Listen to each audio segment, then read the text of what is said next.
India America വ്യാപാര കരാറിൽ ലോക്സഭയിൽ ബഹളമുണ്ടായി. വിഷയത്തിൽ വിശദമായ ചർച്ച വേണമെന്ന കെ സി വേണുഗോപാലിന്റെ അടിയന്തര പ്രമേയ നോട്ടീസും തള്ളി. ഇതോടെ നരേന്ദ്രമോദിക്കെതിരെ മുദ്രാവാക്യം വിളികളുമായി പ്രതിപക്ഷ എംപിമാർ രംഗത്ത് വരികയും ചെയ്തു.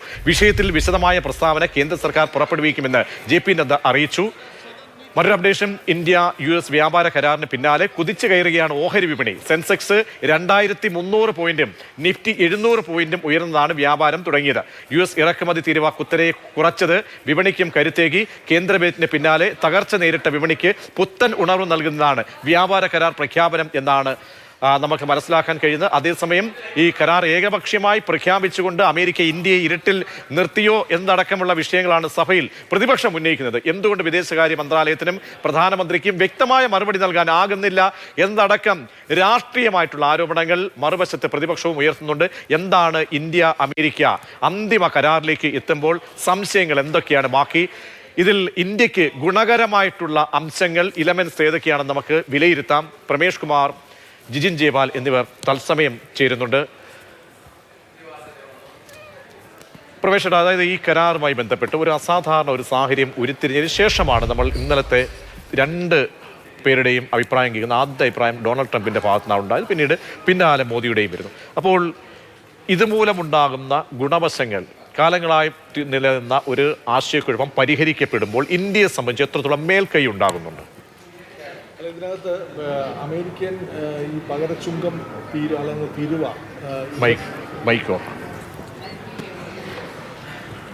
അമേരിക്കയുടെ ഈ പകരച്ചുങ്കം അല്ലെങ്കിൽ തീരുവ 25% നിന്ന് 18% കുറയുന്നത് എന്തായാലും നമ്മുടെ എക്കോണമി, നമ്മുടെ സമ്പദ് വ്യവസ്ഥയ്ക്ക് അത് ഗുണകരമാണ് എന്നുള്ള കാര്യത്തിൽ സംശയമില്ല. കാരണം നമ്മുടെ എക്സ്പോർട്സിനൊക്കെ അല്ലെങ്കിൽ നമ്മുടെ കയറ്റുമതി മേഖലയ്ക്കൊക്കെ അത് വളരെ നമ്മുടെ വളർച്ചയ്ക്ക് സഹായകരമാവും, ജോബ് ക്രിയേഷന് സഹായകരമാവും എന്നൊക്കെയുള്ളതിന് സംശയമില്ല. മാത്രമല്ല, നമ്മൾ റഷ്യൻ എണ്ണ വാങ്ങുന്നതിന് നമുക്ക് പിഴച്ചുങ്കം ഏർപ്പെടുത്തിയിരുന്നു 25%. അങ്ങനെ 25-ഉം 50% ഇപ്പോൾ നിലവിലുള്ള തീരുവയിൽ നിന്ന് നമ്മൾ 18% വരുന്നത് എന്തുകൊണ്ടും ഇന്ത്യക്ക് ആഭ്യന്തര മേഖലയിൽ നമ്മുടെ സമ്പദ് വ്യവസ്ഥയ്ക്കോ നമ്മുടെ കയറ്റുമതിക്കൊക്കെ ഗുണകരമാണ് എന്നുള്ള കാര്യം തർക്കമില്ല. പക്ഷേ ഇത് ശരിക്കും ഇന്ത്യൻ താല്പര്യങ്ങൾക്ക് വിരുദ്ധമായ രീതിയിലാണ് നടപ്പാക്കപ്പെടുന്നത് എന്നുള്ളതാണ്. ഇപ്പോൾ ഇന്ത്യ US ട്രേഡിന് വേണ്ടിയിട്ട് 2025 ഫെബ്രുവരി മുതൽ പ്രധാനമന്ത്രിയുടെ വാഷിങ്ടൺ സന്ദർശനം മുതൽ ഇതിനു വേണ്ടിയുള്ള ശ്രമങ്ങൾ നടന്നു വരുന്നുണ്ട്. അപ്പോൾ അതിനിടയിലാണ് ഈ പിഴച്ചുങ്കം വർദ്ധിപ്പിക്കുകയൊക്കെ ചെയ്തത്. പക്ഷേ ഇപ്പോൾ ഇവർ തമ്മിലുള്ള ഒരു ഫോൺ കോൺവെർസേഷൻ, നമ്മുടെ പ്രധാനമന്ത്രിയും അമേരിക്കൻ പ്രസിഡന്റ് ട്രംപും തമ്മിലുള്ള ഒരു ഫോൺ കോൺവെർസേഷൻ്റെ പിന്നാലെ അദ്ദേഹത്തിൻ്റെ ട്രൂത്ത് സോഷ്യലിലെ ഒരു പ്രസ്താവനയോടുകൂടി ഈ തീരുവ പ്രഖ്യാപിച്ചു. ഞാൻ ചോദിച്ചത് അതിൽ കൈകാര്യം ചെയ്യപ്പെട്ട രീതിയാണോ പ്രശ്നം? നമുക്കൊരു ബൈലാറ്ററൽ ഡിസ്കഷനൊക്കെ നടക്കുമ്പോൾ അതിൻ്റെ റിസൾട്ട് സംബന്ധിച്ച് രണ്ട് രാജ്യങ്ങളും നയപരമായിട്ട് നയതന്ത്ര തലത്തിൽ ഒരു അനൗൺസ്മെന്റ് ഉണ്ടാകാം, അല്ലെങ്കിൽ അത് ഒരുപക്ഷെ ഒഫീഷ്യൽ അനൗൺസ്മെന്റ് ആയിരിക്കും, അല്ലെങ്കിൽ ഈ പറഞ്ഞ റിലീസ് ഔദ്യോഗികമായി ഉണ്ടാകാം. ഇതപ്പുറത്തേക്ക് ഏകപക്ഷീയമായി അമേരിക്കൻ പ്രസിഡന്റ് ഡൊണാൾഡ് ട്രംപ് ഒരു പ്രസ്താവന നടത്തുന്നു. ആ പ്രസ്താവന എന്താണ്? ആ പ്രസ്താവനയിൽ പോലും നമ്മൾ ഈ താരിഫിന്റെ കാര്യത്തിൽ അമേരിക്കൻ ഉൽപ്പന്നങ്ങൾക്കുള്ള താരിഫിൽ ഒരു 0% ഞങ്ങൾക്ക് എത്തിക്കാൻ കഴിഞ്ഞു എന്നടക്കം ട്രംപ് ഒരു അനൗൺസ്മെന്റ് നടത്തുകയാണ്. അപ്പോൾ ഒരു വിശ്വാസ്യതയും ഇല്ലാത്ത രീതിയിലേക്ക് ഈ വിഷയത്തെ കൊണ്ടുപോയി എന്ന ഒരു സംശയമില്ലേ? ആ വിമർശനം നിലനിൽക്കുന്നതല്ലേ? ആ വിമർശനമാണ് ഇന്ന് പാർലമെന്റിൽ പ്രതിപക്ഷം ഉന്നയിച്ചതും. ഏകപക്ഷമായ പ്രഖ്യാപനമാണ്. ഇപ്പൊ 2025 മെയ് 10 ഓപ്പറേഷൻ സിന്ദൂർ വിഷയത്തിൽ നമുക്കറിയാം, അതിനകത്ത് വളരെ ഏകപക്ഷീയമായിട്ട് ഒരു പ്രസ്താവന ആണ് പാകിസ്ഥാൻ, ഇന്ത്യ പാകിസ്ഥാൻ വിഷയത്തിൽ വളരെ ഏകപക്ഷീയമായിട്ട് US പ്രസിഡന്റാണ് ഒരു പ്രഖ്യാപനം നടത്തിയത്, ഇത് അവസാനിച്ചിരിക്കുന്നു എന്ന് പറഞ്ഞിട്ട്. അത് സംബന്ധിച്ചിട്ട് ഒരു സ്ഥിരീകരണം ഇന്ത്യൻ ഭാഗത്തു നിന്ന് ഉണ്ടാവുന്നതിന് വളരെ മുമ്പ് തന്നെ ഇത് തന്നെ ഇപ്പോൾ നമ്മൾ നോക്കൂ, ഇതിപ്പോൾ തീരുവയുടെ പ്രശ്നം മാത്രമല്ല, ഇത് ഈ മാന്യമായ ഡീലിംഗ് നടത്താൻ കഴിയാതെ പോകുന്ന ട്രംപിന്റെ ആ ഒരു സ്വഭാവ സവിശേഷതയാണ് ഇതിലും കണ്ടത്. അതെ, അതായത് ഞാൻ പറഞ്ഞു വരുന്നത്, അമേരിക്കയുടെ താല്പര്യങ്ങൾ ഉയർത്തിപ്പിടിക്കാനും ഇന്ത്യയുടെ താല്പര്യങ്ങൾ ശരിക്കും അതിനെ എന്താണ് പറയാൻ, അതിനെ വളരെ ലാഘവത്തോട് കണ്ടുകൊണ്ടുള്ള നമ്മുടെ ഒരു അഭിമാനത്തിന് മേലുള്ള ഒരു കടന്നാക്രമണം പോലെയാണ് നമുക്കിത് മനസ്സിലാക്കുക. ഞാൻ പറഞ്ഞത് തീരുവ മാത്രമല്ല. ഇപ്പോൾ രണ്ടാമത്തെ കാര്യം, റഷ്യയിൽ നിന്ന് എണ്ണ വാങ്ങുന്ന കാര്യം ഇന്ത്യ അവസാനിപ്പിച്ചിരിക്കുന്നു. ഇനി അമേരിക്കയിൽ നിന്നും അതിന് ഭാവിയിൽ വെനസ്വേലയിൽ നിന്നൊക്കെ അടക്കം എണ്ണ ഇറക്കുമതി ചെയ്യാൻ ഇന്ത്യ സമ്മതിച്ചിരിക്കുന്നു പറയുന്നു. പക്ഷേ നമ്മുടെ പ്രധാനമന്ത്രിയോ അല്ലെങ്കിൽ ഏതെങ്കിലും മന്ത്രിമാരോ ഔദ്യോഗിക വൃത്തങ്ങളോ അത് സംബന്ധിച്ച് യാതൊരു സ്ഥിരീകരണവും ഇതുവരെ നൽകിയിട്ടില്ല. അപ്പോൾ ഇത് പ്രഖ്യാപിക്കുന്നത് അമേരിക്കയുടെ പ്രസിഡന്റാണ്. ഇത് ഇന്ത്യയുടെ ഇത്തരം കാര്യങ്ങളിലുള്ള നമ്മുടെ എക്കോണമിയും നമ്മുടെ സമ്പദ് വ്യവസ്ഥയും നമ്മുടെ ട്രേഡുമായിട്ടുള്ള നമ്മുടെ നയം അമേരിക്കൻ പ്രസിഡന്റ് അദ്ദേഹത്തിന്റെ പിന്നെ സോഷ്യൽ മീഡിയയിൽ കൂടെ സമൂഹ മാധ്യമങ്ങളിലൂടെ പ്രഖ്യാപിക്കുന്ന അവസ്ഥയാണ് അവിടെയാണ് ഒരു വന്നിരിക്കുന്നത്. അതാണ് ഏറ്റവും വളരെ വിമർശനം ഇപ്പം ഉന്നയിച്ചിരിക്കുന്നത്.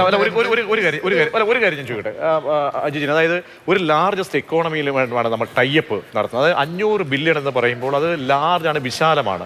അതിൽ ഒരുപാട് രീതിയിൽ അപ്ഡേഷൻസ് ഇന്ത്യയിൽ കാണാം, സാമ്പത്തികമായി ഇക്കോണമിക്കലി. അതേസമയം തന്നെ ഒരു സന്നിഗ്ധ അവസ്ഥയിൽ നിന്ന് നമ്മൾ കരകയറാൻ പഠിച്ചു എന്നതിന്റെ ഒരു മെസ്സേജ് കൂടിയുണ്ട്. അപ്പോൾ അങ്ങനെ നോക്കുമ്പോൾ ഗുണപരമായ വശങ്ങൾ മാർഗം മാത്രമല്ല, നമുക്ക് പല മാർഗത്തിലൂടെ ഈ സാമ്പത്തിക പ്രതിസന്ധി മറികടക്കാൻ പറ്റും നമ്മൾ ലോകത്തിന് കാണിച്ചു കൊടുക്കുകയാണ്. ഇപ്പോൾ യൂറോപ്യൻ യൂണിയനുമായിട്ടുള്ള കരാർ എന്ന് പറയുന്നത് മദർ ഓഫ് ഓൾ ഡീൽസ് എന്നാണ് പറയുന്നത്. അമേരിക്കയുമായുള്ള ഡീലിന് പറയുന്നത് ഫാദർ ഓഫ് ഓൾ ഡീൽസ് എന്നാണ്. അതായത് നമുക്ക് യൂറോപ്യൻ യൂണിയൻ കൈവിട്ടാലും നമുക്ക് പ്രശ്നമില്ല. നമുക്ക് അമേരിക്കയുമായുള്ള കരാറുണ്ട്. അമേരിക്കയുടെ മറ്റൊരു ഘടകം കൂടി എടുക്കുക. 18.05% ഇന്ത്യ അമേരിക്കയിലേക്ക് കയറ്റുമതി ചെയ്യുന്നത്. ആ 18.05% എന്ന് പറയുന്നത് നമ്മുടെ സാമ്പത്തിക മേഖലയുടെ വലിയൊരു പങ്കാണ്. ഇപ്പോൾ തുണിത്തരങ്ങൾ കഴിഞ്ഞ കുറച്ച് നാളത്തേക്ക് താരിഫ് കൂട്ടിയ സമയത്ത് നമുക്ക് ഏകദേശം 2 ബില്യണിലധികം കോടി രൂപയുടെ തുണിത്തരങ്ങൾ കെട്ടിക്കിടക്കുന്ന അവസ്ഥ ഉണ്ടായി. അത് മാറുമെന്നുള്ള പ്രതീക്ഷയാണ്. ഇപ്പോൾ ഇതുമായിട്ട് ബന്ധമില്ലാത്തൊരു കാര്യം പറഞ്ഞുതരാം. 20% കിറ്റക്സിൻ്റെ ഇന്നത്തെ ഓഹരി വില ഉയർന്നത്. ഇപ്പോൾ കിറ്റക്സ് NDAയിൽ സാബു ജേക്കബ് NDAയിൽ പോകുന്നതിൻ്റെ ഭാഗമായിട്ടല്ലല്ലോ ഇതുണ്ടായത്. ഇത് ഓഹരി വിളി ടെക്സ്റ്റൈൽ മേഖലയിലായിരുന്നു. എനിക്ക് തോന്നുന്നു ഈ സഭയിൽ പ്രതിപക്ഷത്തിന്റെ ഈ പ്രതിഷേധങ്ങളും മറുപടി കൊടുക്കേണ്ടതുണ്ട്. കാരണം ഒരു കാര്യം, ഇരുട്ടിൽ നിർത്തിയാണോ ഇന്ത്യയെ ഈ കരാറിലേക്ക് അന്തിമ പ്രഖ്യാപനം നടത്തിയ ചോദ്യത്തിന് പ്രസക്തി ഉണ്ടോ? തീർച്ചയായും ഇത് രാഷ്ട്രീയമായ മറുപടി കൊടുക്കേണ്ട കാര്യങ്ങളുണ്ട്. പക്ഷേ സാമ്പത്തികമായി ഇത് ഇന്ത്യക്ക് വളരെ നേട്ടമാണ്. ഇത് ലോക്സഭയിൽ പ്രധാനമന്ത്രി മറുപടി നൽകേണ്ടതുണ്ട്. അമേരിക്കയിൽ നിന്ന് ഇറക്കുമതി 0% ആക്കുമെന്നാണ് ട്രംപ് പറയുന്നത്. ട്രംപ് ഒരുപക്ഷെ കൈയടിക്ക് വേണ്ടി പറഞ്ഞതായിരിക്കാം. പക്ഷെ അക്കാര്യത്തിൽ വിശദീകരണം നൽകേണ്ടത് 0% തീരുവ എന്ന് പറയുന്നത് ഒരു കാരണവശാലും ഇന്ത്യക്ക് പറ്റത്തില്ല. 50,000 കോടി ഡോളറിനുള്ള ഉൽപ്പന്നങ്ങൾ, അതിപ്പോൾ എനർജി അതുപോലുള്ള ടെക്നോളജി മേഖലകളിലുള്ള നമ്മൾ പർച്ചേസ് നടത്തുമെന്ന് പ്രഖ്യാപിച്ചിട്ടുണ്ട്.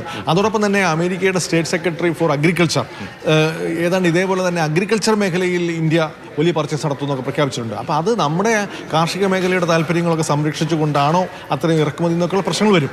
ഇപ്പോൾ കയറ്റുമതി സുഗമമാകുന്നത് നമ്മുടെ എക്കോണമിക്ക്, നമ്മുടെ സമ്പദ് വ്യവസ്ഥയ്ക്ക് നല്ലതാണ്. അതിന്റെ ഇൻഫ്ലുവൻസ്, അതിന്റെ സ്വാധീനം ഇന്ന് തന്നെ നോക്കൂ.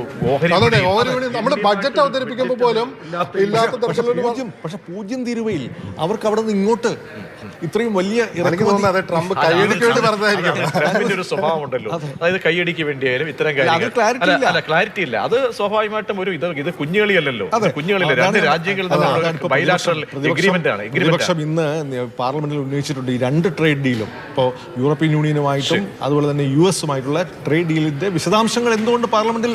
പക്ഷേ അവിടെ ജിജിന് ഒരു കാര്യം, ഇക്കാര്യത്തിൽ എന്താണ് അതിനുശേഷം വന്ന മറുപടിയിൽ പോലും മോഡിയുടെ ആ എക്സിൽ കുറിച്ച് അല്ലെങ്കിൽ അദ്ദേഹം പറഞ്ഞ വരികളിൽ ഈ കരാറിനെ കുറിച്ച് പറയുന്നില്ല.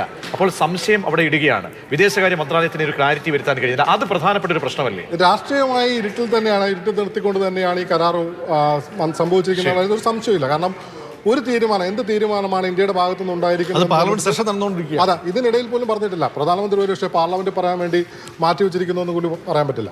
തീർച്ചയായും. അപ്പോൾ പാർലമെന്റിനെ ബൈപ്പാസ് ചെയ്തുകൊണ്ട് ഇത്തരം കാര്യങ്ങളിൽ ഒരു ഇടപെടൽ, മറ്റൊരു രാജ്യം നമ്മുടെ നയതന്ത്ര തലത്തിലുള്ള തീരുമാനങ്ങളെ അനൗൺസ് ചെയ്യുന്നു എന്നാണ് പ്രതിപക്ഷം ഈ സഭയിൽ ഉയർത്തുന്ന വിഷയം. അതേസമയം ഗുണവശങ്ങൾ ഒരുപാട് ഈ കരാറിൽ 25-ൽ നിന്നും ഈ പകരം തീരുവ 18% എത്തുമ്പോൾ ഉണ്ടാകുന്നു എന്നതും കാണാതെ പോകരുത്.